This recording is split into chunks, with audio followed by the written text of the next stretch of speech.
नमस्कार। कार्यक्रम सीधा कुरा जनतासँग हेर्नको निमित्त न्यूज 24 टेलिभिजन हेरेर बसिरहनु भएका तमाम दर्शक महानुभावहरूलाई स्वागत छ। म वीरेन्द्र जैरो। फुर्सदमा ध्यान नदिने अनि अन्तिम समयमा तात्ने हाम्रो पुरानै बानी हो। आज कोरोनाकै कुरा गरौँ न। दोस्रो लहरका बेला देखिएको अस्तव्यस्तताले पनि यसलाई पुष्टि गरेको थियो। पहिलो लहरपछि पर्याप्त तयारी गर्ने अवसर हुँदा पनि बेवास्ता र लापरवाहीका कारण कैयौँले अक्सिजन अभावका कारण ज्यान गुमाउनु पर्यो। अहिले फेरि ओमिक्रोन भेरिएन्ट भेटिएसँगै खतराको घन्टी बजिसकेको छ, तर सरकार कानमा तेल हालेर बसेको भान भइरहेको छ। यति बेला पनि ओमिक्रोनबाट फेरि संक्रमित हुने दर डेल्टा या बीटा भेरिएन्टको तुलनामा 3 देखि 7 गुणा बढी हुने भनिएको छ। तर पूर्व तयारीको कुरा गरौँ त परै जाओस् भएका पूर्वाधारहरू पनि त्यत्तिकै थन्किएको अवस्थामा छन्। करोडौं खर्च गरेर ल्याइएको पीसीआर मेसिनहरू 6-7 महिना बितिसक्दा पनि जडान हुन सकेका छैनन्। पश्चिम नवलपरासीको एकमात्र पुरानो संघीय अस्पतालमा पीसीआर मेसिन पुगेको करिब 6 महिना भइसक्यो, तर जडान भएको छैन। सञ्चालनमा आउनु त कहिले हो कहिले। रौतहटको गौर अस्पतालमा 10 बेडको आइसियू 4वटा भेन्टिलेटर मेसिन जडान त गरियो, तर 8 महिना बितिसक्दा पनि जनशक्ति अभावमा सञ्चालनमा आउन सकेको छैन। अक्सिजन प्लान्टको अवस्था पनि उस्तै छ। यी त केही प्रतिनिधि उदाहरणहरू मात्रै भए। दुर्गम क्षेत्रका स्वास्थ्य संस्थाहरूको अवस्था त झन् बेहाल र विकराल छ। करोडौं रकम खर्च गरेर ल्याइएको उपकरणहरू प्रयोगविहीन भएर खिया लाग्दा नागरिकहरू सेवाबाट वञ्चित छन्। अब यसतर्फ सरकारले ध्यान कहिले दिन्छ? फेरि मानिस उपचार अभावमा धमाधम ढल्न थालेपछि, संक्रमण फैलिँदै गएपछि भारतबाट स्वदेश फर्कनेको लर्को लाग्ने निश्चित छ। नाकामा तिनीहरूको व्यवस्थापनका लागि तयारी कहिले गर्ने? कति होल्डिङ सेन्टर बनाउने घोषणा गरिएको थियो, कति बने र कस्तो अवस्थामा छन्? त्यसको तयारी कहिले गर्ने? कि अब पनि आफ्नो देश पस्न महाकालीमै हाम फाल्नुपर्ने हो सरकार? ओली सरकारको तुलनामा देउबा सरकार खोप उपलब्धताका आधारमा केही सहज अवस्थामा छ। यति बेला सरकारले 2 कुरामा विशेष ध्यान दिन जरुरी छ। पहिलो, संक्रमण नियन्त्रण गर्न पर्याप्त सतर्कता अपनाउने। अर्को, पूर्व तयारीसँगै खोप अभियानलाई तीव्रता दिने। जति सक्दो चाँडै लक्षित सबैलाई खोप लगाइसक्ने प्रबन्ध मिलाउनुपर्छ र यस क्रममा पूर्ण मात्रामा खोप लगाइसकेकाहरूलाई बुस्टर डोज लगाउन पनि थाल्नुपर्छ। खोप अभियान सुरु भएको 9 महिना भइसक्दा पनि झन्डै 87 लाखले मात्र पूर्ण मात्रा खोप लगाउन पाएका छन्। 1,03,000ले पहिलो मात्रा लगाएका छन्। यस्तो अवस्थामा खोप थुपारी मात्रै राखेर सरकारले आफ्नो अकर्मणीयतालाई प्रष्ट देखाएको छ। त्यसैले सरकारले यसतर्फ ध्यान दिन अत्यन्त जरुरी छ। अहिले नेपालमा खोप अभावको अवस्था छैन। हालसम्म आइसकेको र चैत मध्यसम्म आइपुग्ने करिब 6.25 करोड डोज खोप लक्षित समूहलाई पूर्ण मात्र होइन, बुस्टर डोज लगाउन पनि पर्याप्त हुन्छ। हालसम्म मुलुकमा 2,71,68,000 मात्रा खोप भित्रिएको छ। त्यसमा 1,90,00,000 खोप उपयोग भएको छ। करिब 80 लाख खोप विभिन्न भण्डारणमा छ। चैत मध्यसम्म थप 3,56,00,000 खोप आउने सुनिश्चित छ।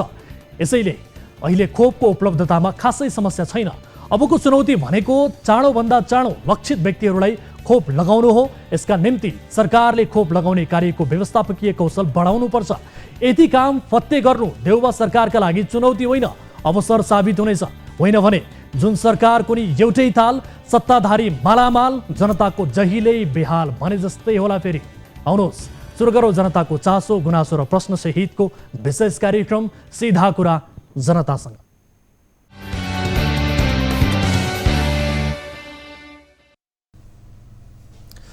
ब्रेकपछि स्वागत छ दर्शक महानुभावहरू। कार्यक्रम सीधा कुरा जनतासँगमा आजको श्रृङ्खलामा पनि हामीले विशेष गरी आम सर्वसाधारणसँग प्रत्यक्ष जोडिएका ससाना विषय र विभिन्न विषयहरूलाई कार्यक्रममा समावेश गर्ने कोसिस गरेका छौँ। र विशेष गरी ज्यान मार्ने उद्योगमा मुद्दा चलाइएका सिराहाको मिर्चैया नगरपालिकाका मेयरलाई जिल्ला अदालतले धरोटीमा रिहा गरेसँगै यसको विरोध सुरु भएको छ स्थानीय स्तरबाट र उनलाई पक्राउ गर्न दिइएको निर्देशनमा समेत प्रहरीले पक्राउ गर्ने आँट नगरेपछि उनी एकाएक अदालतमा हाजिर भए र धरोटीमा रिहा भए। यससँगै यस विषयको रिपोर्टिङ गर्ने क्रममा सिराहा स्थित हाम्रा टिभी जर्नलिस्टमाथि सरकारी वकिल कार्यालयमा आज दुर्व्यवहार भएको छ। यतिसम्म कि टिभी जर्नलिस्टलाई प्रहरी बोलाएर थुन्ने प्रयास समेत गरिएको छ। एक पत्रकारमाथि भएको यस घटनाप्रति खेद प्रकट गर्दै यो विशेष रिपोर्ट र सम्बन्धित निकायसँगको जवाबदेहिता आजको कार्यक्रममा हामी लिने प्रयास गर्नेछौँ। त्यस्तै आजको कार्यक्रममा हिमाली जिल्ला मुगुका अग्नि पीडितको कथा पनि प्रस्तुत गर्नेछौँ। गत कार्तिक 29 गतेको भीषण आगलागीबाट प्रभावित बनेका पीडितहरूको यो चिसो कठ्याङ्ग्रिदो रातमा उनीहरू त्रिपाल मुनि बसिरहेका छन् र आफ्ना ससाना बालबालिका वृद्ध बाआमा सहित बसेका अग्नि पीडितहरू चिसोको मौसममा त्रिपाल मुनि निदाउन सकेका छैनन् र भनिरहेका छन् सरकार आफ्ना आश्वासन पूरा गरिदेऊ, हामीलाई एउटा सानो घर भए पनि बनाइदेऊ। गत कार्यक्रममा समय अभावले रोकिएको यो विषय आजको कार्यक्रममा समावेश गर्नेछौँ। त्यस्तै आजको कार्यक्रममा दोलखालाई सङ्घीय राजधानीसँग जोड्ने लाइफलाइन सडक खण्डको रूपमा रहेको मुडे चरीकोट सडक खण्ड 2 वर्षमा सक्नुपर्ने सम्झौता थियो, तर 6 वर्ष बित्दा पनि सडक नबनेपछि आजित भएका दोलखावासीले काठमाडौँ आएर सडक विभागको कार्यालय अगाडि प्रदर्शन गरेका छन् र हामीले समेत पटक पटक रिपोर्टिङ गरेको यस विषयमा आज हामी फेरि एकपटक फलोअप गर्नेछौँ र सडक विभागका पदाधिकारीसँग यस विषयमा थप जवाबदेहिता लिने प्रयास आजको कार्यक्रममा गर्नेछौँ। त्यस्तै आजको कार्यक्रममा चितवनमा भएको सुकुमवासीहरूको प्रदर्शन सम्बन्धीको रिपोर्ट पनि हामी प्रस्तुत गर्नेछौँ र यससँग सम्बन्धित रहेर पनि सुकुमवासीहरूलाई जहिले पनि भोटका लागि मात्रै एजेन्डा किन बनाइन्छ यो मुलुकमा भन्ने प्रश्नको जवाफ पनि हामी खोज्ने प्रयास आजको कार्यक्रममा गर्नेछौँ। यसबाहेक अन्य विषयहरू पनि छन्, समयले साथ दिए ती विषयहरू पनि प्रस्तुत गर्नेछौँ र सँगसँगै तपाईँ दर्शक महानुभावहरूसँगको प्रत्यक्ष कुराकानीमा पनि हामी जोडिनेछौँ। समयले साथ दिए तपाईँ हाम्रो टोल फ्री नम्बर 1660 011 2424, यसै गरी एनसेल नम्बर 9801 72424 र एनटिसी अर्थात् भाइबर नम्बर 9884 011 037 मा जोडिन सक्नुहुनेछ। तपाईँका लागि हामीले स्टुडियोको टेलिफोन लाइन खुला गरिसकेका छौँ भन्दै कार्यक्रमको सुरुवात गरौँ ताली र गालीबाट। यसअघि हामीले उठाएको प्रश्न थियो, खेतीको सिजन सुरु भएसँगै किसानहरू मलका लागि भौतारिन सुरु गरेका छन्। सरकारले यो समस्या छिट्टै समाधान गर्छ कि भन्नेले तालीमा र होइन समयमै समस्या समाधान नगर्ने प्रवृत्ति गलत हो भन्नेले गालीमा भोट गर्नुपर्ने थियो, जसअनुसार 23.28% अर्थात् 78 जनाले तालीमा र 76.72% अर्थात् 257 जनाले गालीमा आफ्नो मत जाहेर गर्नुभएको छ। अर्थात् होइन समयमै समस्या समाधान नगर्ने प्रवृत्ति गलत हो भन्नेमा मत बढी देखिएको छ र सरकारले यसलाई समयमै समाधान गर्नु पर्दछ भन्ने सन्देश पनि यो मतले दिएको छ। अब ताली र गालीका लागि आजको प्रश्न, पछिल्लो समय हरियो तरकारीको भाउ अचाक्लै बढ्दा उपभोक्ता मारमा परिरहेका छन्। तरकारी सस्तो हुनुपर्ने समयमा समेत भाउ नियन्त्रण नहुनुलाई स्वाभाविक हो भन्नेले तालीमा र होइन सरकारको बेवास्ताले भाउ आकाशिएको हो भन्नेले गालीमा आफ्नो मत जाहेर गर्नुहोला। हाम्रो पात्रको एप्लिकेसनमा गएर ताली र गालीका लागि भोट गर्न सक्नुहुनेछ र भोटिङ सुरु हुन्छ अब कार्यक्रमको सुरुवात गरौँ आजको पहिलो विषयतर्फ। शक्तिको आडमा के मात्र हुँदैन यो देशमा, ज्यान मार्ने उद्योगका आरोपी सामान्य धरोटीमा छुटेका मात्र छैनन्, विजय जुलुस नै मनाइयो। प्रहरीले खोजी गर्दा फरार मिर्चैयाका मेयर श्रवण कुमार यादव एकैपटक अदालतमा उपस्थित भएर सामान्य धरोटीमा रिहा भए, जबकि पीडितका परिवारले ज्यान मार्ने उद्योगमा मिर्चैयाका मेयर यादवलाई कारबाहीको माग गरिरहेको छ। पटक पटक इलाका प्रहरीले पक्राउ गर्न पत्र पठाइए पनि प्रहरीले कुनै यसबारे तदारुकता देखाएन, एकपटक पक्राउ गर्ने आँट समेत गरेन र पीडितको कुरा नसुने चाहिँ गर्यो। गम्भीर अपराधमा जोडिएका मेयर जब धरौटीमा छुटे, उनको पार्टी माओवादी केन्द्रका कार्यकर्ताले अबिर जुलुस नै गरे। आरोपितहरूको तामझाम र शक्तिको रवाफले पीडितलाई थप पीडा दिएको छ। यता यसै विषयमा रिपोर्टिङ गर्न जाँदा सरकारी वकिल कार्यालयमा हाम्रा टिभी जर्नलिस्टमाथि दुर्व्यवहार भएको छ। यति मात्र होइन, हाम्रा टिभी जर्नलिस्टलाई प्रहरी नै बोलाएर थुन्ने प्रयास समेत गरियो। यो विशेष रिपोर्ट हेर्नुहोस्। जिल्ला न्यायाधिवक्ताले गरे न्युज 24 कर्मीमाथि दुर्व्यवहार। जिल्ला सरकारी वकिल कार्यालय सिराहाका न्यायाधिवक्ता सन्तोष प्रसाद भण्डारीले न्युज 24 कर्मीमाथि दुर्व्यवहार गरेका छन्। ज्यान मार्ने उद्योगमा मुद्दाका आरोपी मिर्चिया नगरपालिकाका मेयर श्रवण कुमार यादव 30,000 धरोटीमा बिहा भएपछि यसै विषयको रिपोर्टिङ गर्न मङ्गलबार वकिल कार्यालय पुगेका सिराहा स्थित टिभी जर्नलिस्ट दिलीप सोहनीमाथि न्यायाधिवक्ता भण्डारीले दुर्व्यवहार गरेका हुन्। मैले अनुमति लिएर समाचार परियोजनको लागि मैले खिचाएको सर।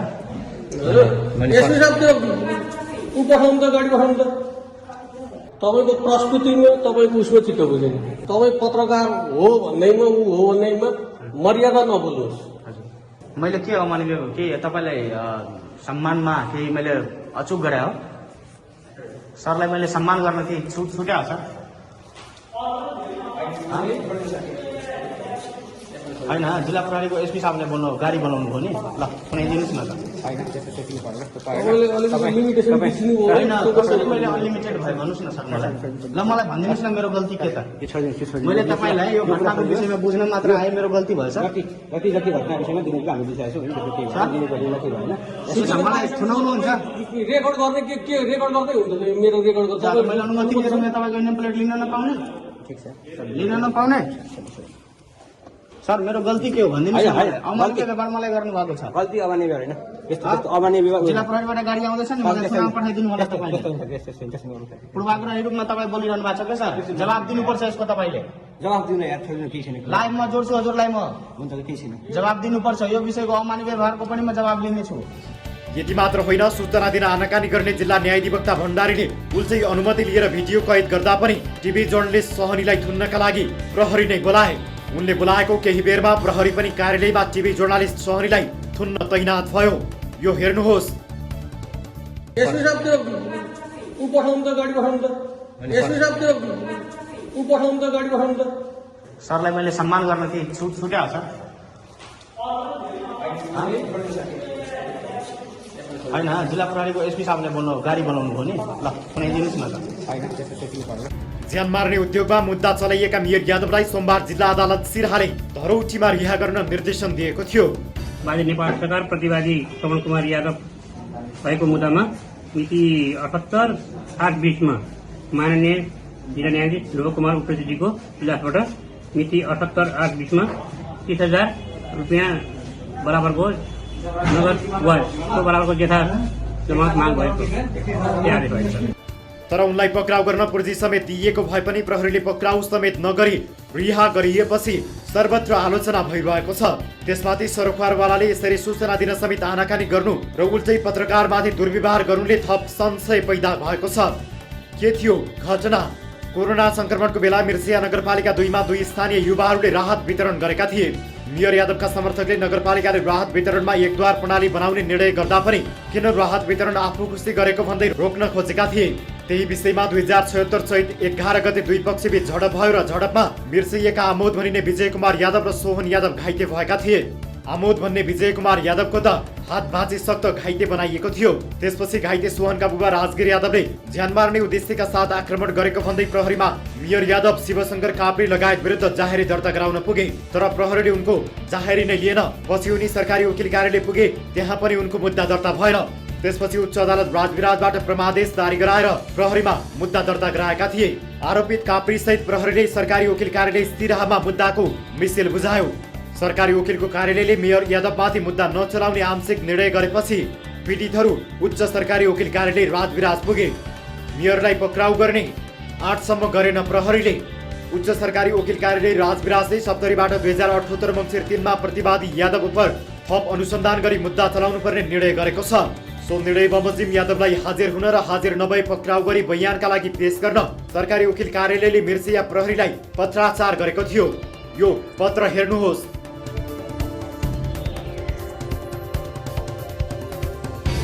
तर जिल्ला सरकारी वकिलको कार्यालय सिराहाले गत 7 गते नै मेयर यादवलाई पक्राउ गर्न इलाका प्रहरी कार्यालय मिर्सियालाई पत्राचार गरे पनि प्रहरीले 14 दिन नाग्दा समेत उनलाई पक्राउ गर्ने 8 सम्म गरेन। म्याद पुर्याएर मेयर यादव एकैपटक अदालतमा हाजिर भएर अदालतले मागेको 30,000 रुपियाँ धरौटी तत्कालै बुझाएर मेयर रिहा भए। उनी रिहा भएपछि माओवादी केन्द्रका कार्यकर्ताले अबेर दलेर खुसियाली मनाएका छन्। गैर राजनीतिक कर्मीहरूले जनतामा के धर्म छोडेको छ, मेयर बेपत्ता छ, भागे छ, अब यो पालिका हामी नै चलाउँछु भन्ने जस्तो चाहिँ तागत र साहस गर्छ, त्यस्ता दुस्साहसलाई हामीले निरुत्साहित गर्न अझै पनि तयार छौँ। कारबाहीको माग गर्दै प्रदर्शन पक्राउनै नपरी यसरी मेयर यादव धरौटीमा रिहा भएपछि उनी विरुद्ध इलाका प्रहरी कार्यालय अगाडि धरना दिई प्रदर्शन गरिएको हो।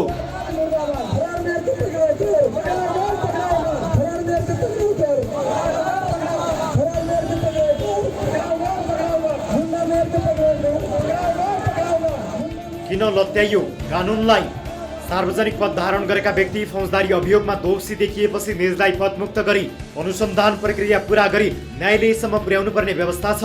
तर नियामक निकाय प्रहरी प्रशासनको मिलेमतोले मेयर यादवलाई पक्राउनै नगरी अदालतबाट धरौटी राखेर रिहा हुनुले सानालाई ऐन ठुलालाई चैन भन्ने भनाइलाई पुष्टि गरेको छ।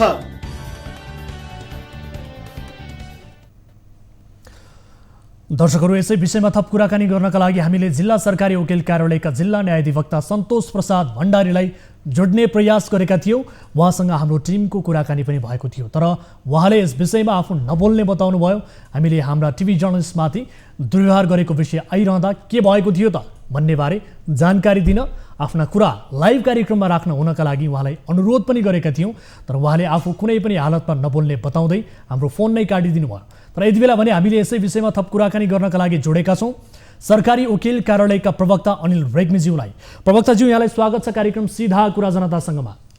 धन्यवाद। हजुर, अब यो मिर्चया नगरपालिकाका मेयर साहबलाई सोमबार धरोटीमा छोडिएछ, यसै विषयको रिपोर्टिङ गर्न तपाईँहरूको कार्यालयमा पुगेका हाम्रा टिभी जर्नलिस्टमाथि दुर्व्यवहार गरियो, किन सर? हजुर सर, यस्तो हुन्छ, यो सूचनाको हक सम्बन्धी ऐन 2064ले हजुर प्रष्ट रूपमा दफा 7ले सूचना पाउने कार्यविधि उल्लेख गरेको छ।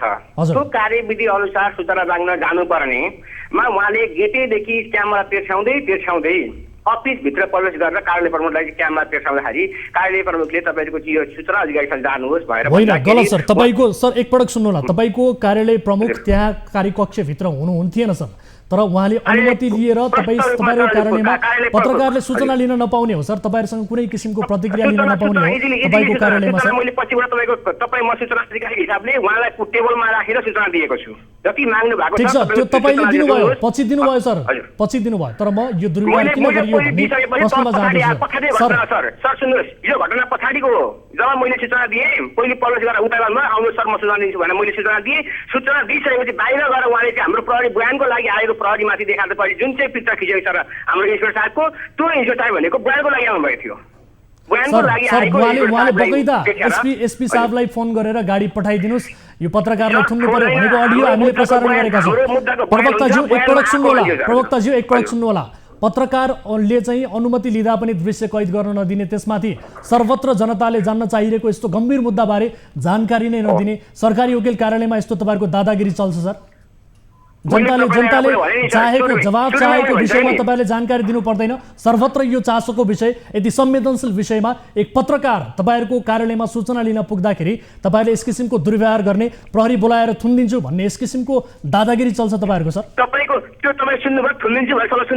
सर म तपाईँलाई सुनाउँ सर, एसपी साहब गाडी पठाउनुहोस् त भनेर भनेको सर। अहिले अब यो बहाना नबनाउनुहोस् न, यो बहाना नबनाउनुहोस्। एकैपटक सुन्नुहोस्, म मास्टर कन्ट्रोल रुममा रहनुभएका साथीहरूलाई अनुरोध गर्न चाहन्छौँ, तपाईँलाई म सुनाउँछु सर। यो एकैछिन तपाईँलाई मास्टर कन्ट्रोल रुममा रहनुभएका साथीहरूलाई अनुरोध गरिरहेको छु। यो जुन न्यायाधिवक्ता साहबले भन्नुभएको छ एसपी साहब गाडी पठाउनुहोस् भनेको, र त्यस पछाडि हाम्रो टिभी जर्नलिस्टले पनि ल ठिक छ हामीलाई मलाई क्लियर देखाउनुहोस् भनेको, यो संवाद गरेको अडियो भिडियो सहितको रेकर्ड तपाईँलाई हामी सुनाउँछौँ। तपाईँ आफैले पनि रोक्ने प्रयास गर्नुभएको छ सम्भवतः। ल यो एकैपटक सुन्नु होला सर, एकैपटक यो सुन्नु होला सर प्लिज सर। म मास्टर कन्ट्रोल रुममा रहनुभएका साथीहरूलाई अनुरोध गर्न चाहन्छु, प्रवक्ताज्यूलाई यो जुन जिल्ला न्यायाधिवक्ताजीले जुन पत्रकारलाई भन्नुभएको छ, हाम्रा टिभी जर्नलिस्टमाथि जुन किसिमको शब्द उहाँले बोल्नु भएको छ, एसपी साहब गाडी पठाइदिनुहोस् भनेर थुन्नका लागि उहाँले भन्नुभएको छ, यो अडियो म तपाईँलाई सुनाउँछु। एकैछिन धैर्य गर्नुहोला सर, प्रहरी नै बोलाउनु भएछ उहाँलाई विशेष गरी।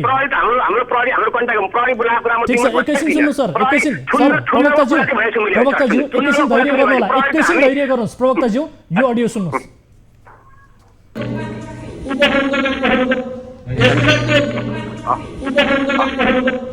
सरलाई मैले सम्मान गर्न थिएँ, छुट्या सर।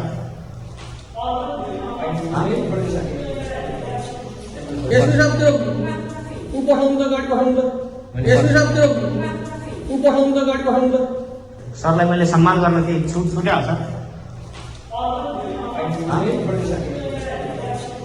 होइन, जिल्ला प्रहरीको एसपी साहबले गाडी बनाउनु भयो नि, ल बनाइदिनुहोस् न त।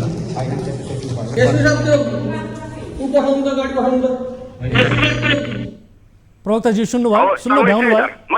मैले एकदम सुने सर। मैले के सुने भने एसपी साहब गाडी पठाउनुहोस् न भन्ने कुरा हो। हाम्रो प्रहरीसँग दैनिक इन्ट्रेक्सन हुन्छ, बयान गराउने। सर अब त्यो बहानाबाजी नगर्नुहोस् न। जब उहाँले भिडियो खिच्दै हुनुहुन्थ्यो तब त्यो यो तपाईँ अलिकति लिमिटेडमा रहनुहोस्, मर्यादामा रहनुहोस् भनेर भनिसके पछाडि वार्तालाप भइसके पछाडि यस्तो साथ गाडी पठाउनुहोस् भनेर तपाईँले भन्नुभएको छ सर। कसरी खिच्नु भएको छ? कुनै पनि वैयक्तिक स्वतन्त्रता हुन्छ मान्छेको। भिडियो तलमा खिच्नु कार्यालय प्रमुखलाई गेटबाटै क्यामेरा पेसाउनु पर्ने भन्ने काहीँ पनि छैन हजुर। सर यो जबरजस्ती गरिसके पछाडि कार्यालय प्रमुखले यो शब्द बोलिसके पछाडि खिचिएको तपाईँहरूले थाहा पनि थिएन यो रेकर्ड भइरहेको छ भन्ने, तर जुन दुर्व्यवहार तपाईँले गरिरहनु भएको थियो नि सर, म एकदम उहाँको अगाडि छु। सर तपाईँले मिलाउन खोजिरहनु भएको छ, तपाईँ त्यही हुनुहुन्छ, तर अहिले आएर यो विषयलाई विषयान्तर गर्न नखोज्नुहोस् न। के हो वास्तविकता त्यो बताइदिनुहोस् सर। आजको घटनाप्रति भने श्रवण कुमार यादव छुटेको विषयवस्तुप्रति हजुर हाम्रो कानुनी दिगो रूपमा हामीले गर्ने, हामीले सूचनाबाट पठाएको छौँ, हामीले गर्ने क्रियाकलाप छ। हामीले चाहिँ जति यहाँ हामीले पक्राउ गर्नुपर्छ भनेर आफै हामीले खोजी पनि गरेको हो। खोजी गर्दाखेरि अब म्यादको हदम्याद हुन्छ, हाम्रो म्याद हुन्छ, म्यादभित्र पक्राउ पर्दाखेरि फरार रह्यो।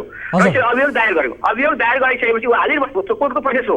त्यसपछि अब छुटिसकेपछि हाम्रो 10 वर्षसम्म कोही दिने मुद्दालाई हामीले 73 नम्बर निवेदन भन्छ मुलुकी फौजदारी कार्यविधि संहिताको दफा 73 बमोजिम हामी उच्च अदालतमा पुनरावेदन गर्न तयारीमा छौँ। त्यो छुटेको विषयवस्तु। अनि यो सूचना दिन तपाईँहरूलाई किन गाह्रो सर? तपाईँहरूलाई किन गाह्रो? एक पत्रकारले यति सामान्य विषयमा र जनताले जान्न चाहेको विषय, यति संवेदनशील विषयमा तपाईँहरूले सूचना सहज रूपमा दिन चाहिँ किन अस्वीकार गर्नुभयो सर? नर्म्स छन्, क्यामेरा पेसनको नर्म्स छन्, हेर्नुहोस् camera pension norms and regulation, rules and regulation भएको कन्ट्री हो। रुल्स एन्ड रेगुलेसन आउनुहोस्, जति बेला पनि ओपन हुन्छ सरकारी अफिस। मेरो अफिसमा सूचना नाङ्गे होइन छ्याङ्गै छ। त्यो त देखियो नि सर, तपाईँहरूको देखियो नि व्यवहार देखियो, जुन किसिमको व्यवहार हाम्रा टिभी जर्नलिस्ट माथि भयो आज त्यो व्यवहार देखियो। तपाईँहरूको कार्यालयमा सूचना कति सामान्य तरिकाले पाइन्छ भन्ने किसिमको प्रश्न भएको छ सर। सारा जनताले हेर्नु भएको छ, सारा जनताले। तपाईँको जर्नलिस्टले सूचना नपाउने ठाउँमा पीडित कहिले उजुरी आएको छ? पीडितको उजुरी छ, पीडितको उजुरी आउनुहोस्, पत्रकारको होइन पीडितको ल्याउनुहोस् उजुरी। सर पीडितको उजुरीको कुरा होइन सर, पीडितको कुरा होइन। हामीले पत्रकारले जनताले जान्न चाहेको विषयमा हामीले रिपोर्टिङका लागि तपाईँसँग सूचना माग गरिरहँदा तपाईँसँग सर सुन्नुहोस् न प्रवक्ताज्यू, एकपटक अलिकति संवेदनशील भएर बुझिदिनुहोस् यो विषयलाई। हामीले हामीले आफ्नो व्यक्तिगत फाइदाका लागि त्यो सूचना मागेका होइनौँ, जनताको जानकारीका लागि, जनताले जे जान्न चाहेका छन् त्यसको जानकारीका लागि तपाईहरु जस्तो जिम्मेवार व्यक्तिबाट के भएको हो त भनेर जानकारी लिन खोजेका हो। यसमा त्यो महाभारतको विषय के छ सर? तपाईहरुले दुर्व्यवहार गर्नुपर्ने यसमा ठूलो कारण चाहिँ के छ? यो आजको प्रति म खेद जनाउँछु, तपाईको टिभी जर्नलिस्टप्रति नि म खेद जनाउँछु। मेरो चाहिँ खेद छ, प्रष्टरमा व्यक्तिगत खेद छ, किनभने जुन नभएको घटना बाहिर आएर उठेर चाहिँ फोटो खिचेर चाहिँ ऊ गरेको हुँदैन सूचना। सर तपाईले पछि दिनुभयो त्यो दुर्व्यवहार पहिला गरियो, घटना पहिला तपाईले दुर्व्यवहार पहिला गर्नुभयो, त्यसपछि भिडियो खिच्दाखेरि अनुमति लिँदाखेरि सर अनुमति लिएर तपाईहरुसँग भिडियो खिच्दाखेरि हामीले कार्यालयको बिल्डिङ खिच्न नपाउने, सँगसँगै प्रमुखज्यूसँग गएर बाइक लिन नपाउने यस्तो पनि हुन्छ सर? हजुर पहिले किन दिनु भएन? तपाईले किन दिनु भएन? पहिलो त जानु पर्यो नि, भने त क्यामेरा पेसा सुरुमै जाने। ए बाबा सर तपाईले बुझिरहनु भएको छैन कि अथवा तपाईले आफ्नो यो विषयलाई लाद्न खोजिरहनु भएको हो कि? ठीक छ सर, तपाईहरुले गर्नुभएको यो व्यवहार प्रति हामी पनि खेद प्रकट गर्छौं सर।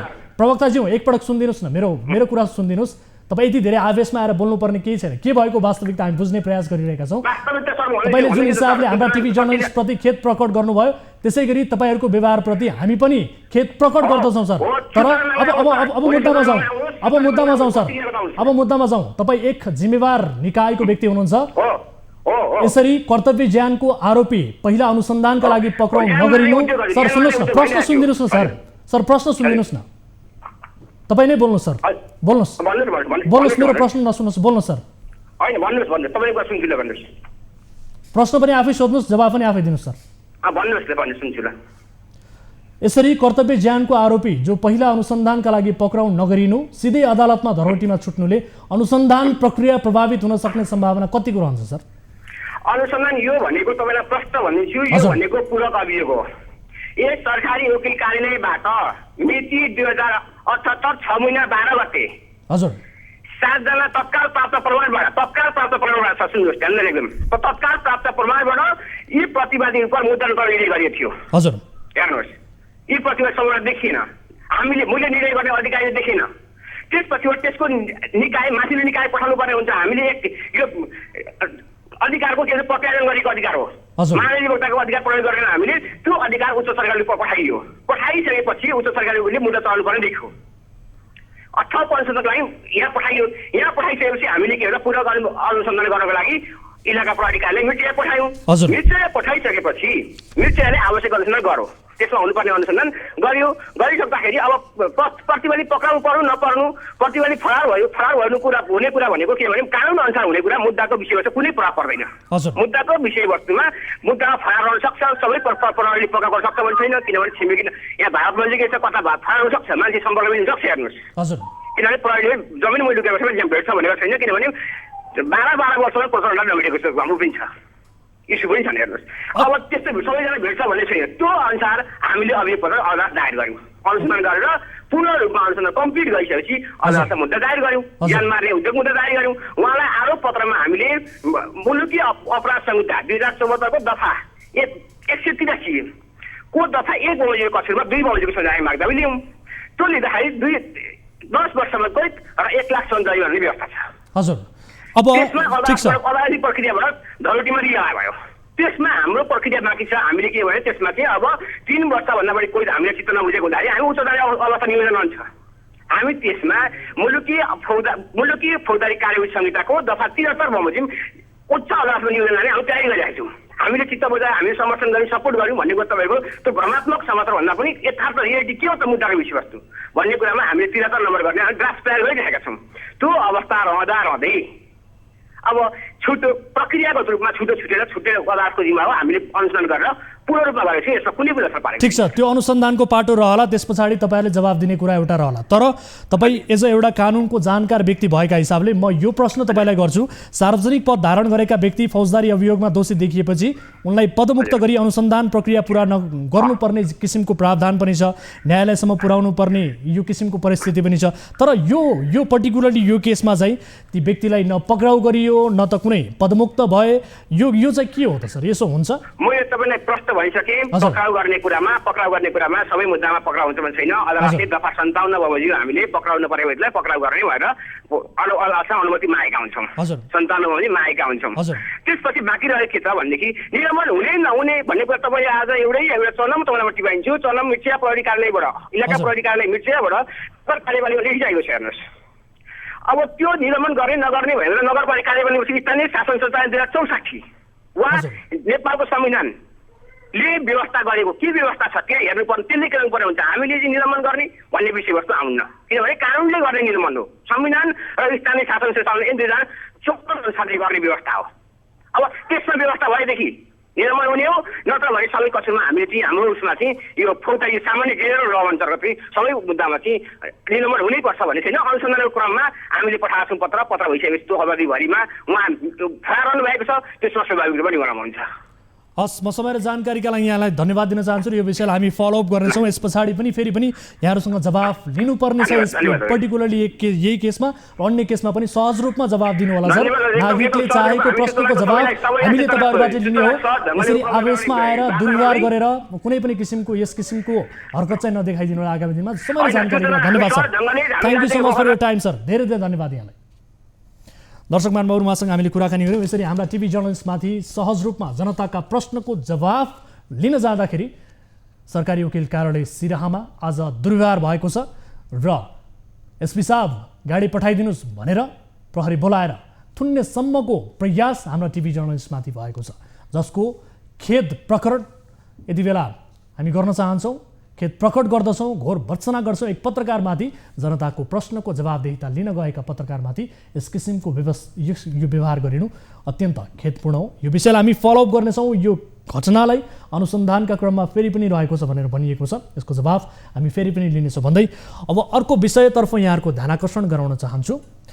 गत कार्तिक 29 गतेको भीषण आगलागीले पुर्खौँदेखि जोडेको सारा सम्पत्ति खोस्यो उनीहरूको र त्यही आगलागीले उनीहरूलाई घर न घाटका बनाइदियो। त्यसपछि सरकारसहित केही सङ्घ संस्थाहरूले उनीहरूलाई राहत पनि उपलब्ध गराए, तर सबैभन्दा महत्त्वपूर्ण उनीहरूको व्यवस्थित बसोबासको बारेमा भने कसैले सोचेनन्। त्यसैले अहिले यो कठ्याङ्ग्रिदो चिसोमा उनीहरूको जीवन निकै कष्टपूर्ण बनेको छ। हो, यो कथा हो देशको हिमाली जिल्ला मुगुका जनताको। सदरमुकाम गमगढीको तल्लो बजारमा लागेको आगोले घर सबै पूर्ण रूपमा नष्ट गरिदिएपछि उनीहरूको बास अहिले खोसिएको छ र ती जनताको बास अहिले त्रिपाल मुनि छ। तर त्रिपाल मुनि बसिरहँदा चिसो सहनै नसकेपछि उनीहरू एकपटक फेरि कर्णाली प्रदेशका मुख्यमन्त्रीले दिएको आश्वासनलाई सम्झिरहेका छन्। उनीहरूले भनिरहेका छन्, मुख्यमन्त्रीज्यू सानो घर बनाइदिनुहोस् र आफ्नो बाचा पुरा गरिदिनुहोस्। तिनै अग्नि पीडितहरूको गुनासोका आधारमा मुगुबाट टिभी जर्नलिस्ट दानबहादुर बुढाले पठाएको यो विशेष रिपोर्ट हेर्नुहोस्।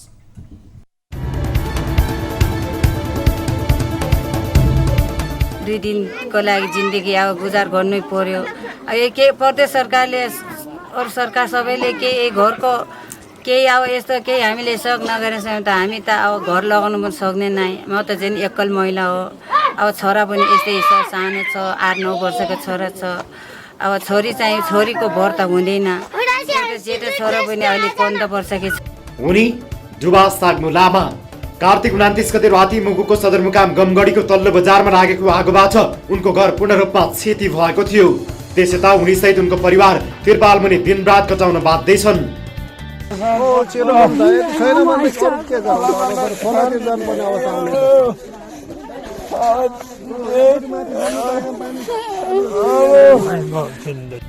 कार्तिक 29 गतेको भीषण आगलागीबाट डुबा साग्नु लामा सहित 81 जना मानिस प्रभावित भएका थिए। आगलागीबाट पूर्ण रूपमा 19 घर 24 होटलमा क्षति भएको थियो। त्यस्तै 33 जना घर बहालमा बस्न र 5 जनाको आंशिक घरमा क्षति हुँदा 35 करोडभन्दा बढीको क्षति भएको थियो। आगलागी हुने बित्तिकै कर्णाली प्रदेशका मुख्यमन्त्री जीवनबहादुर शाही र भूमि व्यवस्था तथा कृषि सहकारी मन्त्री चन्द्रबहादुर शाही खाद्य सामग्री लिएर नेपाली सेनाको हेलिकप्टर मार्फत सदरमुकाम गमगढी पुगेका थिए।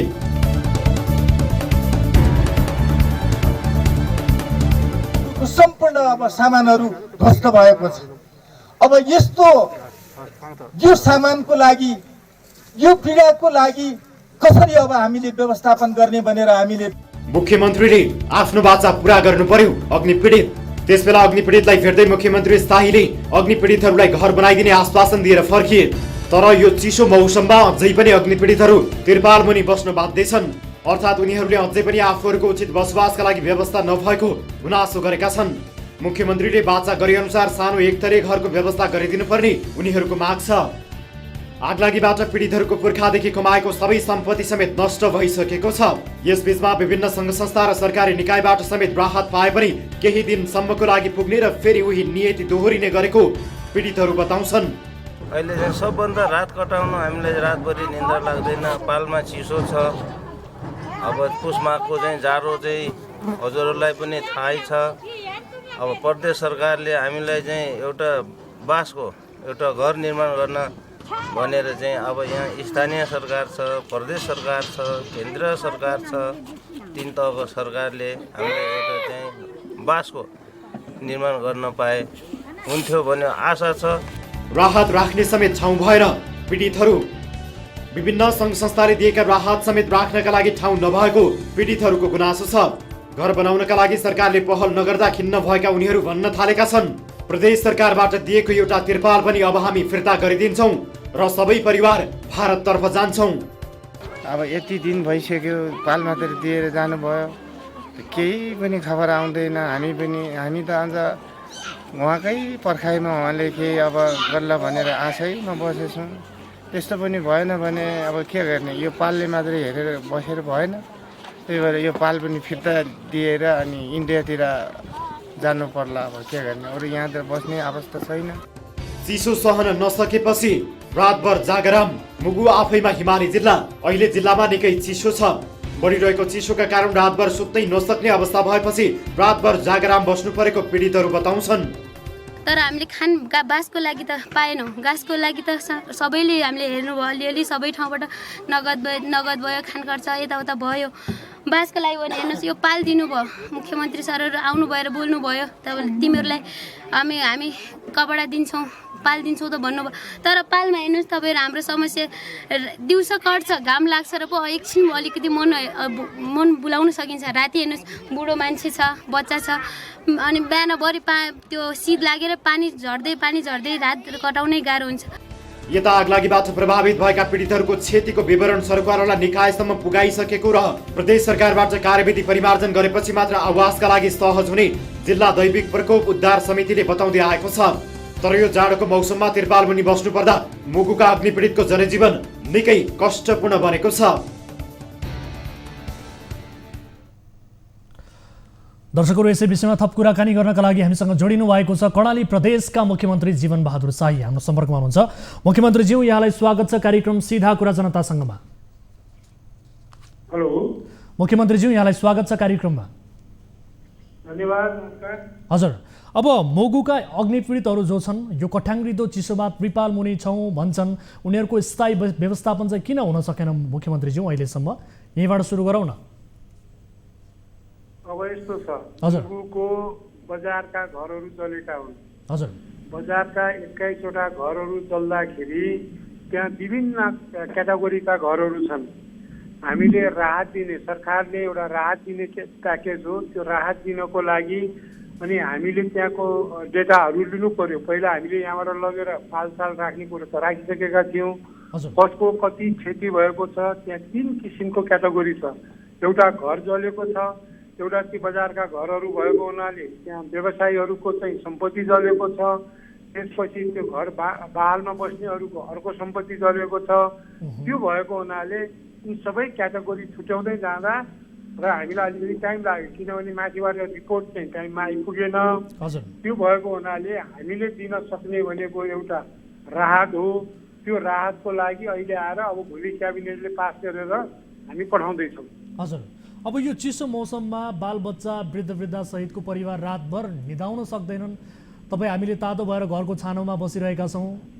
त्यसमाथि म त अहिले जुन यो एसी छ, एसीको स्टुडियोमा न्यानो भएर स्टुडियोबाट तपाईँसँग बोलिरहेको छु, तर तपाईँ पनि न्यानोमै हुनुहुन्छ भन्ने मैले अनुमान गरेँ। अब यो प्रक्रिया चाहिँ किन ढिलो भयो सर? यो त बालबच्चा सहित वृद्धहरूको त बिचोक भयो सर। ढिलो गरेको होइन, जिल्ला प्रशासन कार्यालयले त्यहाँ जानु पर्यो नि, कसको कति क्षति भएको छ। सरकारले चाहिँ सबैका जलेका घरहरू चाहिँ एकैचोटि ड्याङ बनाउन सक्ने कुरो रहँदैन। त्यस कारणले त्यहाँबाट कसको कति, अब इक्वालिटी त हुनु पर्यो नि। कसैको 10 लाखको क्षति भएको होला, कसैको 5 करोड, अहिले म्याक्सिमम 5 करोडसम्मको क्षति भएको भनेर आएको छ। त्यो चाहिँ प्रायः जस्तो तपाईँहरूले चाहिँ एउटा भ्रममा चाहिँ के परिदिनु भएन भने अधिकांश साथी बजारका घरहरू हुन् होइन। हामी कोही कसैले पनि अतिरञ्जित गर्ने कुराहरू गर्नुहुन्न भनेर, गाउँको घर जस्तो नभएर उहाँहरू घरवालाहरू हुनुहुन्छ। त्यसको लागि हामीले 70 किलो एउटा टेन्ट चाहिँ 70 किलोको हुन्छ, न्यानो। तपाईँले अहिले जसरी न्यानो स्टडीमा बसेको छु भन्नुभयो, त्यसरी न्यानो स्टडीमा बस्ने जस्तै घरहरूको व्यवस्था चाहिँ हामीले पाएको गरेकै छ। अब उहाँहरूले जस्तै सरकारले दिने भनेको त राहत हो, त्यो राहत दिने कुराहरू उहाँहरूले घर बनाउन सुरु गर्नु पर्यो। त्यो राहत त गइरहन्छ, जान्छ। सरकारले त्यो सबका सबहरू उहाँहरूको 5 करोडको घर त बनाउन सक्दैन होला होइन। त्यो कुरा त तपाईँहरूले पनि बुझ्नु भएको छ। त्यस कारणले उहाँहरूलाई घर बनाउनुहोस् भनेको छ। हामीले दिने राहत चाहिँ दिने हो र जसको बास छैन 70 किलोको टेन्ट हामीले लगेर, जो न्यानो टेन्ट हुन्छ तपाईँलाई पनि थाहा छ, त्यो चाहिँ हामीले उपलब्ध गराएका छौँ। हजुर, अब भनेपछि यो जिल्ला प्रशासन कार्यालयले यसको क्याटेगोरी छुट्याउनमा अथवा यसको विवरण सङ्कलन गर्नमा किन ढिलो गरिरहेको रहेछ त? स्थानीय नागरिक त त्यहाँको कुरा के भने, पहिला गयो एउटा भन्छ अब सो घोषणा सो घोषणा गर्ने, त्यसको लागि अध्ययन गर्नु पर्यो होइन। सो घोषणा गरे, अब कसैले चाहिँ त्यहाँ त कसैको पनि छैन, 2 करोड 3 करोड 4 करोडका भन्छन्।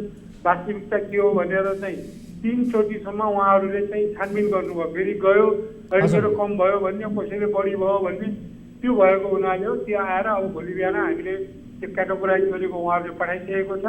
त्यो हामीले होमवर्क गरेर के गरेका छौँ भने 10 लाखसम्म क्षति भएकाहरूलाई 1 लाख म्याक्सिमम। त्यसपछि हामीले क्याटेगोरी हेरेर 1.5 लाख, 2.5 लाख, 3.5 लाख र माथि जतिसुकै पनि जलेको भए पनि अथवा नोक्सानी भएको भए पनि 4 लाख, त्यो क्याटेगोरीमा चाहिँ हामीले गरिदिएका छौँ। त्यसरी नै व्यवसायीहरूको पनि तिनीहरूको नोक्सानी अनुसार 25,000देखि स्टार्ट गरेर 1 लाखसम्मको हामीले राहतको व्यवस्था गरेका छौँ। अनि त्यसरी नै त्यो घर बहालमा बस्नेहरूको लागि पनि हामीले, अब हुनु त सङ्घीय सरकारले पनि केही सपोर्ट गरिसकेको छ, अनि स्थानीय सरकारले पनि केही सहयोग गरिसकेको छ। त्यसमा पनि त्यसको चाहिँ क्याटेगोराइज गरेर 20,000देखि 60,000सम्म एकमुष्ट दिने चाहिँ हामीले त्यो निर्णय गरेका छौँ र अब त्यो पैसा जान्छ।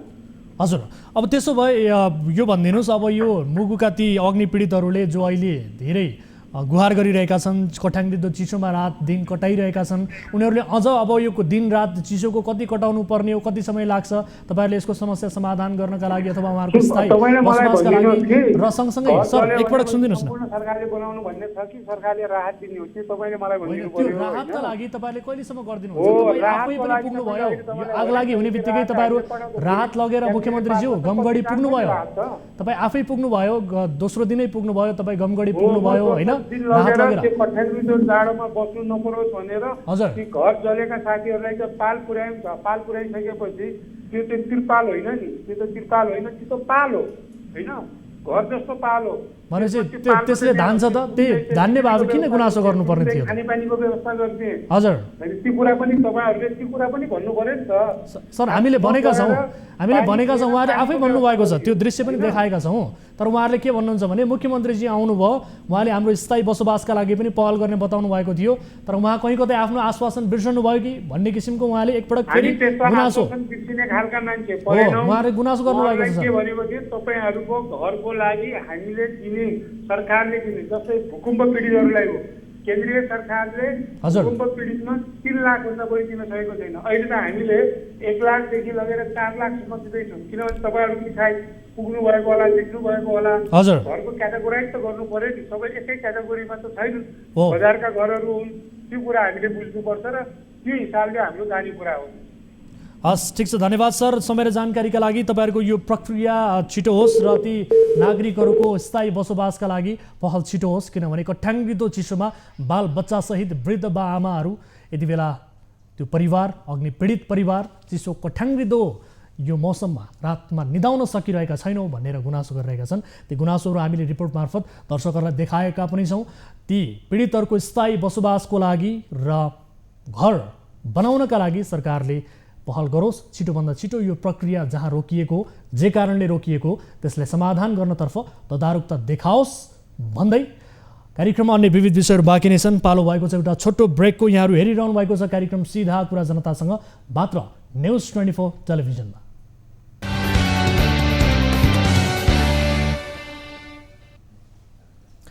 ब्रेकपछि स्वागत छ दर्शक महानुभावहरू कार्यक्रम सीधा कुरा जनतासँगमा। अब अर्को विषय, देशमा विकास निर्माणका काममा ढिलाइ हुनु कुनै नौलो कुरा रहेन। अब स्थानीयदेखि केन्द्रीय तहसम्मले जे जति विकास निर्माणका कामहरू सुरु गरेका छन् ती सबैमा ढिलासुस्ती भएकै छ र कुनै न कुनै बाधा व्यवधान आएकै छ। दोलखा जिल्ला सङ्घीय राजधानी काठमाडौँबाट करिब 90 किलोमिटरको दूरीमा छ। सडक विस्तारमा ठेकेदार कम्पनीले लापरवाही गर्दा नजिक भए पनि दोलखा पुग्न झन्डै 1 दिन समय लाग्ने गरेको छ। कतिपय अवस्थामा दोलखालाई काठमाडौँसँग जोड्ने लामो साँघु जिरी सडक खण्ड निर्माण 2 वर्षमा सक्ने गरी सम्झौता भएकोमा 6 वर्ष बित्दा पनि सडकको हाल बेहाल छ। सडक बन्ला र आनन्दसँग यात्रा गरौँला भन्ने स्थानीयहरू ठेकेदार कम्पनीको कामबाट आजित बनेका छन्। बारम्बार प्रदर्शन गर्दा पनि सरकारवालाहरूले ध्यान नदिएपछि स्थानीयहरू सङ्घीय राजधानी काठमाडौँमा आएर प्रदर्शन गर्न बाध्य बनेका छन्। दोलखाबाट टिभी जर्नलिस्ट अविरल बस्नेतको सहयोगमा टिभी जर्नलिस्ट उपेन्द्र शाहीले तयार पारेको यो रिपोर्ट हेर्नुहोस्। सडक अलपत्र पारेको भन्दै दोलखाका स्थानीय अगुवा तथा स्थानीय बासिन्दाहरूले मङ्गलबार काठमाडौँ पुगेर सडक विभाग अगाडि प्रदर्शन गरेका छन्। बारम्बार खबरदारी गर्दा पनि सरकारवाला निकायले नसुनेपछि उनीहरूले सङ्घीय राजधानी काठमाडौँ आएर प्रदर्शन गरेका हुन्। दोलखा जोड्ने सडक अलपत्र पार्ने ठेकेदारलाई कारबाही गर, कारबाही गर, कारबाही गर। मुर्दाबाद। सडक विभाग नेतृत्व मुर्दाबाद, मुर्दाबाद, मुर्दाबाद। हाम्रो आन्दोलन जारी छ, जारी छ, जारी छ। हाम्रो आन्दोलन दोलखालाई सङ्घीय राजधानीसँग जोड्ने लाइफलाइन सडक खण्ड हो मुडे चरीकोट सडक खण्ड। 2072 सालमा देवी खड्का राज्यमन्त्री भएको बेला 2 वर्षमा सक्ने गरी सडक खण्ड विस्तार र स्तरोन्नतिको ठेक्का सम्झौता भयो। तर सडक विस्तारको काम 6 वर्षसम्म पनि नभएपछि स्थानीयहरू आजित बनेका छन्। विभिन्न बहानामा सडक 6 वर्षदेखि अलपत्र भएपछि सवारी साधन र यात्रुले शास्ति भोग्दै आएका छन्। हामीलाई धेरै गाह्रो छ। यत्रो वर्ष भइसक्दा पनि यो सडक नबन्नुमा कसको हात हो? कयौँ बिरामीहरू हुन्छन्, कयौँ अब सुत्केरी हुन्छन्, डेलिभरी केस हुन्छ, इमर्जेन्सी काठमाडौँ लानु पर्ने हुन्छ, यहाँबाट गाडी लिएर गयो बाटैमा रुनु पर्ने हुन्छ। अस्ति भर्खर केसहरू पनि हामीले देखेका छौँ, यताबाट गाडी लिएर गयो फर्केर फेरि खुर्कोटको बाटो हिँड्नुपर्छ। यो समस्या चाहिँ धेरै भइरहेछ। बाटो पुरै धुलामे छ, मान्छे हिँड्नको लागि सक्ने अवस्था नै छैन। तरकारी खेती गर्नेहरूको लागि तरकारीको लागि पनि तरकारी बारी खानै नहुनेसम्म पनि भएको छ। घाँस त्यस्तै भएको छ। हामीले त एकदम पीडामा परिरहेका छौँ, हामीले एकदम पीडा भोगिरहेका छौँ। मुख्य दर्शक बन्यो सडक विभाग। खाडीचौर चरीकोट जिरी सडक विस्तार आयोजनाको दोस्रो प्याकेजको मोडे चरीकोट सडक खण्डको मुख्य ठेक्का भारतीय कम्पनी साकिल हैदर शङ्कर माली जेबीले पाएको छ। जेबीले 30 किलोमिटर सडकको जिम्मा पाएको हो। ठेकेदार कम्पनीले सुरुवातदेखि नै सुस्त गतिमा काम गरिरहेको छ। पटक पटक ठेकेदार बेपत्ता हुँदै सम्पर्कमा ल्याउने क्रममा 2 वर्षमा सक्ने भरेको काममा 6 वर्ष बितेको छ। तर सडकको अवस्था उस्तै छ। बरु उल्टै ठेकेदार कम्पनीले राजनैतिक आडमा शक्ति केन्द्र धाएर बारम्बार म्याद थप गर्ने गरेको छ। उता नियमनको जिम्मा पाएको सरकारवाला निकाय सडक विभागले पनि ठेकेदार कम्पनीलाई कारबाहीको त परेको कुरा ठेक्का तोडेर नयाँ ठेक्का लगाउन समेत आँट गरेको छैन। सडक समयमा निर्माण सम्पन्न नभएपछि दोलखावासीहरूले शास्ति खेप्दै आएका छन्। सडक घाम लाग्दा धुलाम्मे र पानी पर्दा हिलाम्मे हुने गरेको छ। दर्शक महानुभावहरू, हामीले समेत पटक पटक यो विषयलाई कार्यक्रम मार्फत उजागर गरिरहेका छौँ र न्युज 24 टेलिभिजनका विभिन्न न्युज बुलेटिन र अन्य कार्यक्रमहरूमा पनि यस विषयलाई प्राथमिकताका साथ हामीले उठाएका पनि हौँ र फेरि फलोअप स्वरूप आजको कार्यक्रममा यस विषयलाई हामीले प्राथमिकताका साथ उजागर गऱ्यौँ र यसै विषयमा थप कुराकानी गर्नका लागि हामीले कुराकानीका लागि प्रयास गरिरहेका छौँ सडक विभागका महानिर्देशक अर्जुन जङ थापासँग। उहाँसँग हामीले समय पनि लिएका छौँ, तर उहाँको मोबाइल यति बेला स्विच अफ रहेको बताइएको छ र विशेष गरी 2 वर्षमा दोलखालाई काठमाडौँसँग जोड्ने लामो साघु जिरी सडक खण्ड निर्माण गर्नुपर्ने सम्झौता गरिएको थियो, तर 6 वर्ष बित्यो, अझै पनि सडक निर्माण सम्पन्न भएन र यसबीचमा धेरै स्थानीय नागरिकहरूले सरकारवाला निकाय समक्ष धाए, विभिन्न प्रदर्शन गरे, हारगुहार गरे, आफ्ना मागहरू अघि सारे, तर केही सिप नलागेपछि उनीहरू काठमाडौँसम्म आएर प्रदर्शन गरेका छन् र आज सडक विभागको कार्यालय अगाडि आएर धरना दिएको अवस्था छ र यस विषयमा थप कुराकानी गर्नका लागि हामी कुराकानी गर्ने प्रयास गरिरहेका छौँ। सडक विभागका महानिर्देशक अर्जुन जङ थापाज्यूसँग कुराकानी गर्ने प्रयास हामी गरिरहेका छौँ र यस किसिमको परिस्थिति किन सृजना भयो र स्थानीय नागरिकहरू दोलखावासीहरू काठमाडौँसम्मै आएर सडक विभागको अगाडि बसेर धरना दिनुपर्ने सम्मको अवस्था सृजना हुनुमा मुख्य दोषी कुन निकाय, यसबारे हामी कुराकानी गर्ने कोसिस गरिरहेका छौँ र यति बेला हाम्रो टेलिफोन सम्पर्कमा जोडिनु भएको छ सडक विभागका महानिर्देशक अर्जुन जङ थापा। महानिर्देशकज्यू, यहाँलाई स्वागत छ कार्यक्रम सीधा कुरा जनतासँगमा। दर्शक महानुभावहरू, उहाँसँगको टेलिफोन सम्पर्क यति बेला विच्छेद भएको छ। फेरि पनि म उहाँलाई जोड्नका लागि अनुरोध गर्न चाहन्छौँ र यसबारेको जवाबदेही त हामी लिने कोसिस गरिरहेका छौँ र विशेष गरी 6 वर्षसम्म सडक विभागले पनि काम नगर्ने ठेकेदार कम्पनीलाई कारबाहीको दायरामा ल्याउन सक्दथ्यो र यसबीचमा ठेक्का तोडेर भए पनि अर्को कम्पनीलाई ठेक्का दिएर यस सडकको प्रक्रिया अगाडि बढाउन सक्दथ्यो। यस किसिमका विकल्पहरू पनि थिए, तर यस विषयमा सडक विभागले किन सोचेन, यसको जवाबदेही त हामी लिन्छौँ। महानिर्देशकज्यू हाम्रो लाइनमै हुनुहुन्छ। महानिर्देशकज्यू, यहाँलाई स्वागत छ कार्यक्रम सीधा कुरा जनतासँगमा। हजुर हजुर, धन्यवाद। हजुर, अब यो दोलखालाई काठमाडौँसँग जोड्ने लामो साघु जिरी सडक खण्ड निर्माणको 2 वर्षमा सक्ने गरी सम्झौता भएकोमा 6 वर्ष बित्यो सर। सडकको बेहाल छ, जति गरे पनि केही सिप नलागेर दोलखाका जनता काठमाडौँसम्म सडक विभागको कार्यालय अगाडि आन्दोलन गर्न विवश भएछ, के भन्नुहुन्छ? हजुर, अब यसमा चाहिँ यसो हामीले पनि केही नलाएर हामी ठेक्का तोड्ने लाइनमा हामी अगाडि अन्तिम कसरत गरिसकेका छौँ र सायद 2 दिन या 3 दिनभित्रमा ठेक्का तोडेर हामी त्यसको अन्य वैकल्पिक उपायद्वारा त्यसलाई निर्माण गर्ने चाहिँ हामी प्रयत्न गर्छौँ। सर, यो 6 वर्षसम्म तपाईँहरूले यो काम नगर्ने ठेकेदारलाई किन कारबाहीको दायरामा ल्याउन सक्नु भएन? सर, एकपटक सुनिदिनुहोस् न, मेरो प्रश्न सुनिदिनुहोस्। किन कम्पनीसँगको ठेक्का रद्द गरेर अर्को कम्पनीसँग ठेक्का प्रक्रिया अगाडि बढाउन सक्नु भएन? यो 6 वर्ष भनेको त धेरै ठुलो समय हो। बरु उल्टै ठेकेदार कम्पनीलाई राजनीतिक आडमा शक्ति केन्द्र धाएर बारम्बार म्याद थप गरेको भन्ने किसिमका कुराहरू स्थानीय नागरिकबाट आए। सडक विभाग भने हेरेको हेरे सर, के हो सर यो? मेरो कुरो सुन्नु, भनिदिनुहोस् न। हजुर, तपाईँले एउटा कुरो त्यो राजनीतिक आधार केही होइन, मात्र त्यो त्यहाँ भारतीय कम्पनी चाहिँ को लिडिङ चाहिँ त्यो भारतीय कम्पनीको लिड हो र एक्जिम ब्याङ्क अफ इन्डियाको इन्डियन लिड गरेको कम्पनीमा चाहिँ 5% इन्डियन कम्पनी त्यसमा नेपाली रहेको सर विभागको जहिले पनि ठिक छ नेपाली कम्पनीमा होलसेल अपरेट होइन। सर तपाईँको यो जवाबबाट म त्यति सन्तुष्ट त भइन, किनभने हामीले पनि पटक पटक यसरी कार्यक्रम मार्फत विभागलाई सोधिरहेका छौँ, तपाईँ लगायत अन्य पदाधिकारीहरूसँग कुराकानी भएको छ।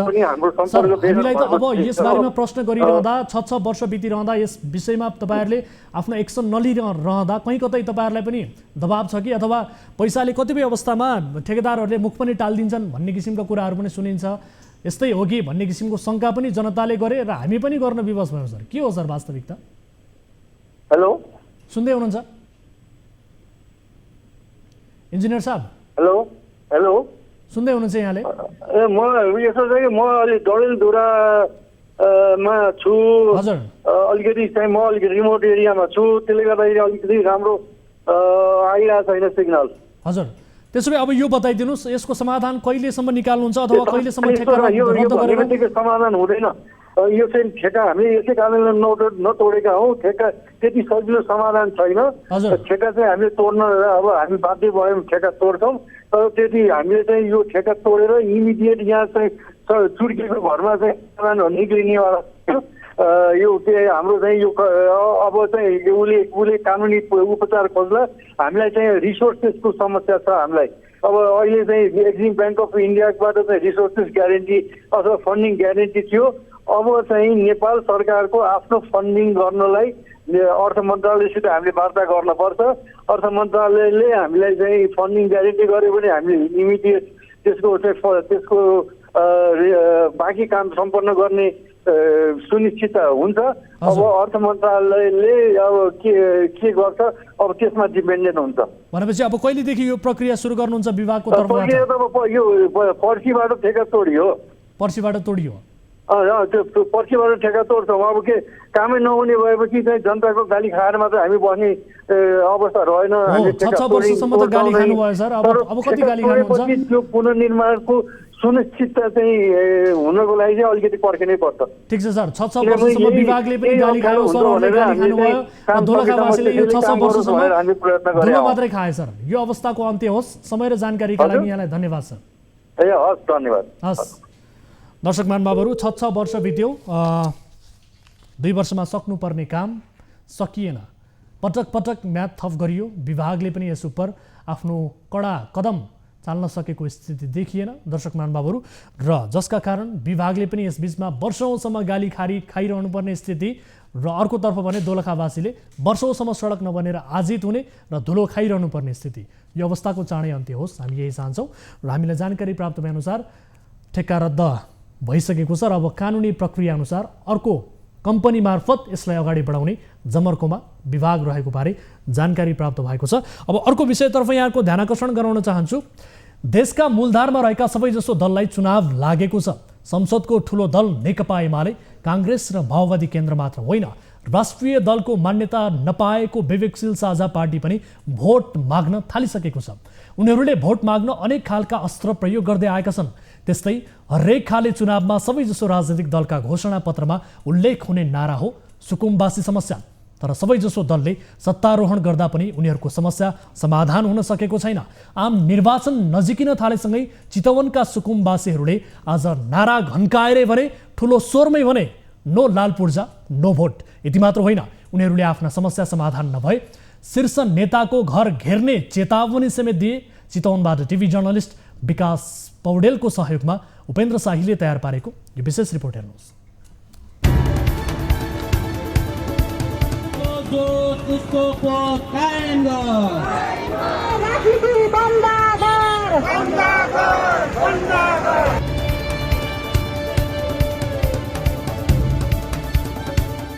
सरकारले सुकुम्बासीहरूको समस्या समाधान गर्न ढिलाइ गरेको भन्दै मङ्गलबार चितवनका सुकुम्बासीहरू यसरी सडकमै उत्रिए। निर्वाचनको समयमा जग्गा दिने, लाल पूर्जा दिने बाचा गर्ने नेताहरू सुकुम्बासीको समस्या समाधान गर्न उदासीन भएको भन्दै उनीहरूले चितवनको रत्ननगरमा प्रदर्शन गरेका हुन्। प्रदर्शनमा सयौं सुकुम्बासीहरू सहभागी भएका थिए। उनीहरूले आगामी निर्वाचन अगावै लाल पूर्जा वितरणको काम नथाले अब नेताहरूलाई भोट नदिने बताएका छन्। नो लाल पूर्जा नो भोटको अभियानलाई अगाडि ल्याइएको उनीहरूको भनाइ छ।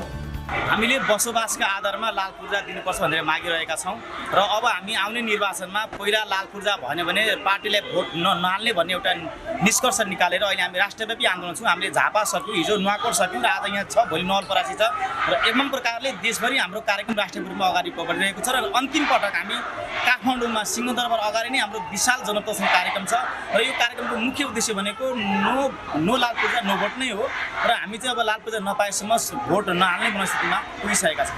आफ्नो समस्या समाधान नभए शीर्ष नेताहरूको घरसम्म घेर्ने उनीहरूले चेतावनी समेत दिएका छन्। नेपालमा करिब 70 लाख सुकुम्बासी रहेको तथ्याङ्क छ, जसमध्ये 40 लाख सुकुम्बासी मतदाताको रूपमा रहेको जानकारहरू बताउँछन्। तत्कालीन प्रधानमन्त्री केपी शर्मा ओली नेतृत्वको सरकारले गठन गरेको सुकुम्बासी आयोग शेरबहादुर देउवा नेतृत्वको सरकारले खारेज गरेर भूमि आयोग गठन गरेपछि लाल पूर्जा वितरण हुनेमा सुकुम्बासीहरू थप सशङ्कित बनेका छन्।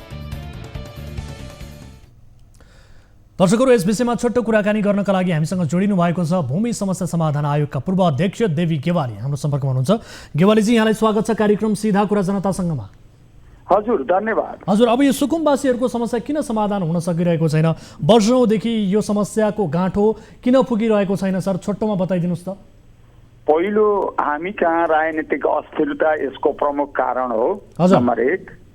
दोस्रो, सत्ता स्वार्थसँग गाँसिएका विषयवस्तु यसमा छन् र आफ्ना कार्यकर्तासँग हुँदा मात्रै काम गर्ने, ऐपछि काम नगर्ने मनोवृत्तिले यो समस्यालाई बल्झाउने काम गरेका छ।